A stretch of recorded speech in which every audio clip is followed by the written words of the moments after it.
The show began like any other night inside Studio 6B, the air buzzing with laughter, the rhythm of the music, and the warm hum of an audience ready to momentarily forget their own lives. The Roots, the house band, played something smooth and jazzy, setting a comfortable, effortless pace for the evening. Jimmy Fallon danced his characteristic, energetic way across the stage, radiating enthusiasm and setting the tone for fun.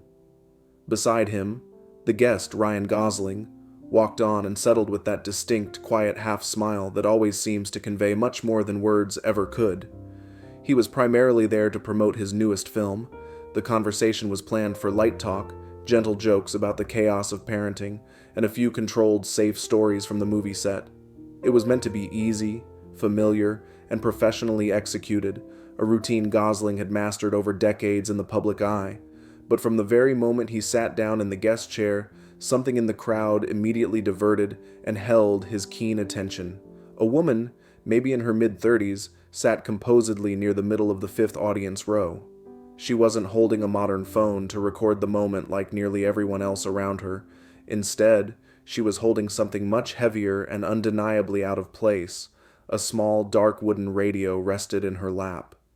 It was visibly old, its wood slightly polished by years of handling, possessing a distinct aesthetic entirely out of sync with the modern studio. The object looked strangely sacred, almost like a relic. Ryan's gaze lingered on the ancient technology a second too long, a moment of visible distraction. Jimmy, ever the observant host, noticed the lapse in focus and laughed good-naturedly into his microphone. "Ryan, you good, mate? You look like you just saw a ghost sitting right next to you." Ryan broke the stare and smiled, offering a slight professional correction. "No, it's just, that radio looks exactly like the one my grandpa used to have when I was a kid." The audience chuckled lightly at the unexpected celebrity connection to a mundane object. The woman in the fifth row's eyes briefly met his, and she gave a small, almost imperceptible nod. It was a strange gesture, as if she had been waiting for that exact moment, for his attention to finally find the radio. The interview flowed onward, covering the required film topics and promotional beats, but every time the conversation drifted, Ryan found himself glancing back at the mysterious woman and the silent wooden box. Every commercial break, every hearty laugh line from Jimmy, there she sat, still holding the radio like it was a warm, living thing. Finally, during a pause in the filming between segments, Ryan leaned toward Jimmy, his voice low and serious. Do you think we could ask her what that is? I can't stop looking at it." Jimmy paused, considering the break from protocol, then gave a decisive nod, recognizing the genuine curiosity in his guest's eyes. When the cameras rolled back on and the segment started, Jimmy grinned broadly, breaking from the cue cards. "All right, folks, this never happens on the show, but Ryan's truly curious about something in the crowd." "You there, ma'am, with the fantastic antique radio? What's the story behind that incredible piece of history?" The entire audience immediately turned in unison to look at the woman. The woman stood slowly, deliberately, clutching the wooden box tightly to the center of her chest. Her voice, when it came, was soft but slightly trembled with emotion. "This radio played your voice, Mr. Gosling." The entire loud room stilled instantly. Even Jimmy's trademark, constant smile visibly faded and was replaced by profound confusion.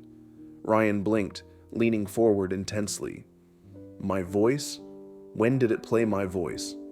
She nodded, her gaze focused entirely on him. 3 years ago. It was the darkest night of my life, the night my mother passed away. She was in her hospital room. I was sitting next to her bed, holding her hand, just waiting. The nurse had left this radio on earlier, because Mom said she liked the sound of human voices, just as background noise, you know? Then, suddenly, through the hiss of the static, your voice, clear as day, came through the speaker. The crowd murmured softly, a collective sound of wonder and confusion at the strange coincidence. Ryan leaned even further forward, his voice dropping to a quiet, serious register. "That's impossible, ma'am. I don't do radio interviews. I never have, not even a local one." The woman nodded, accepting his factual statement. "I know, That's what makes it so incredibly strange. You said something, just one short line. You said, "It's never really goodbye." Then the radio went completely silent. 10 minutes later, she was peacefully gone. Jimmy swallowed hard, his face pale with the sudden shift in mood.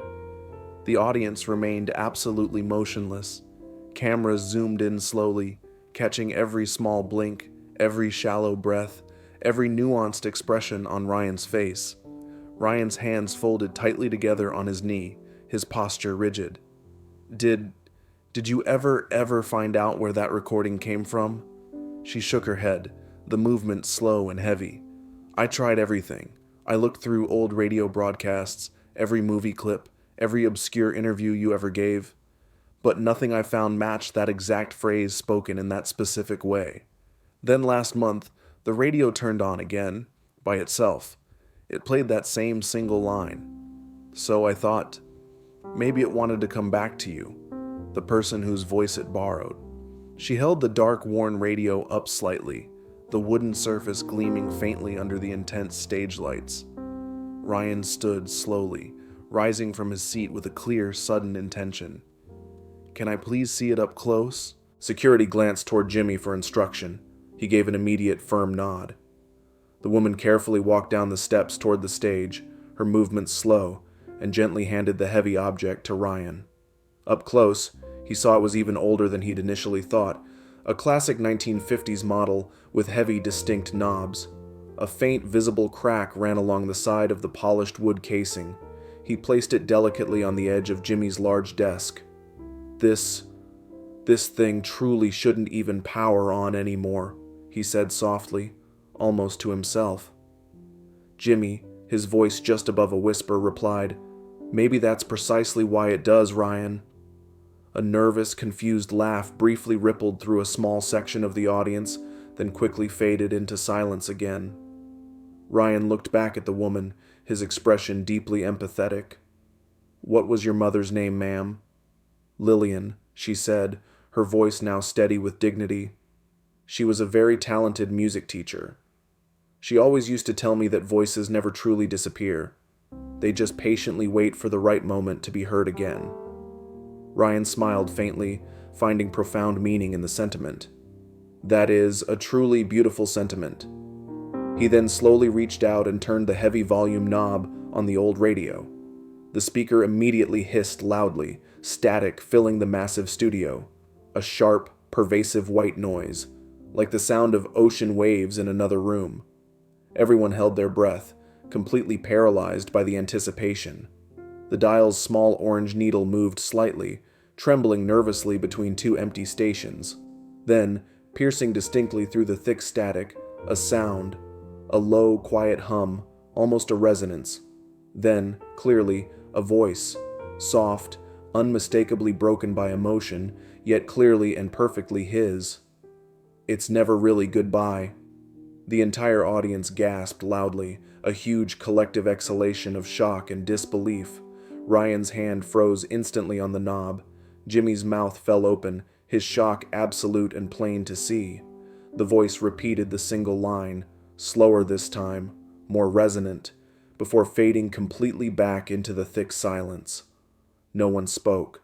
Not Jimmy, not Ryan, not the woman, for a full, long 10 seconds.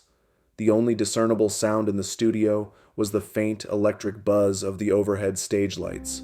Finally, Ryan whispered, his voice cracking softly with disbelief. "That specific line. It's from a deleted scene we shot for Blue Valentine. It never aired, not once. We cut it months before the final edit was even locked.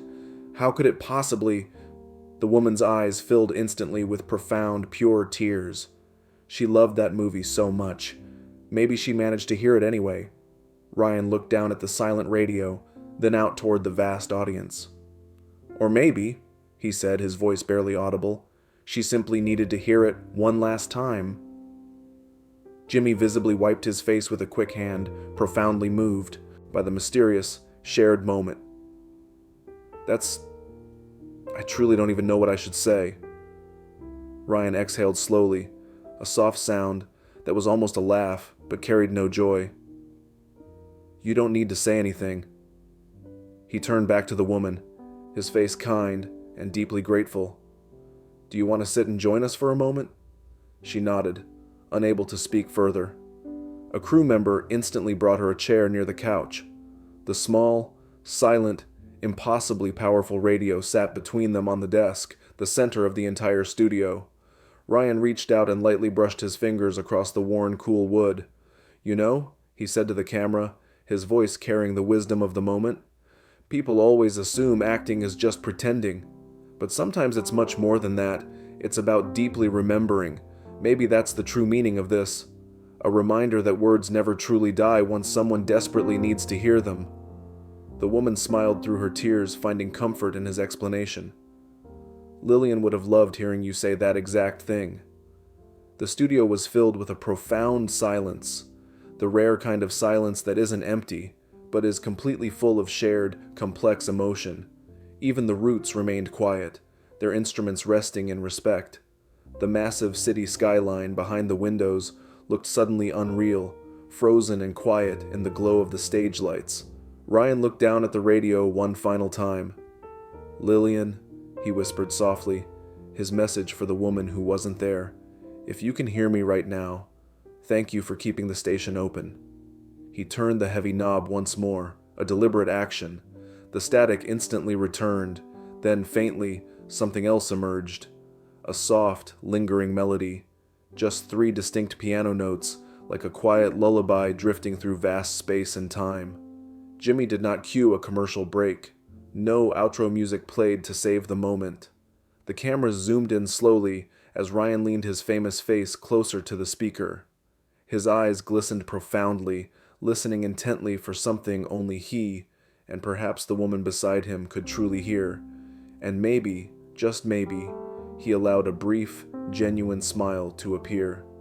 When he finally spoke again, his voice cracked softly, the raw emotion undeniable. You know what the strangest thing is? My own grandma used to say the exact same thing. That old, forgotten radios aren't really broken.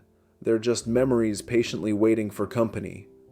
The audience exhaled collectively, a huge, unified sound, as if they had been holding their breath for the last 5 minutes of impossible suspense.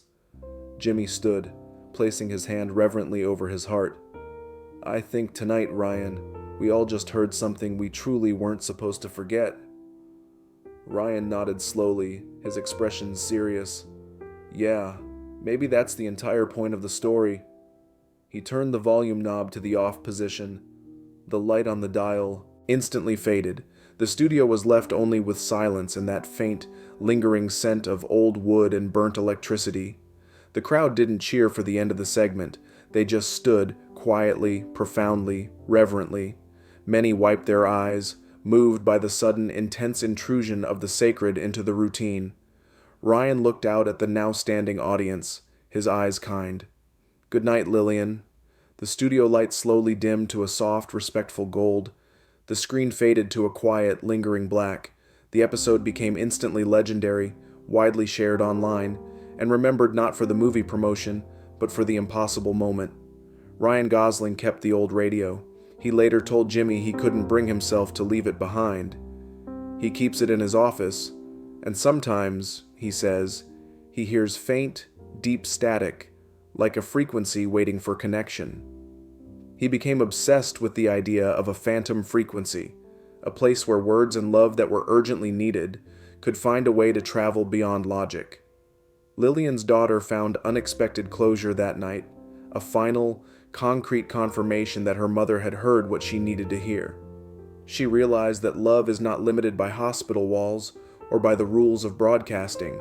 Jimmy Fallon said that the show taught him that the best conversations are the ones that acknowledge the great, beautiful mysteries of life. The old radio, built in the 1950s, became a powerful symbol that some connections are simply meant to endure regardless of time or death, and that sometimes the most profound thing a celebrity can do is simply listen to the quiet, ancient voices waiting patiently in the crowd. Ryan Gosling's voice, used in a moment of pure, strange need, became a permanent part of Lillian's goodbye and her daughter's memory.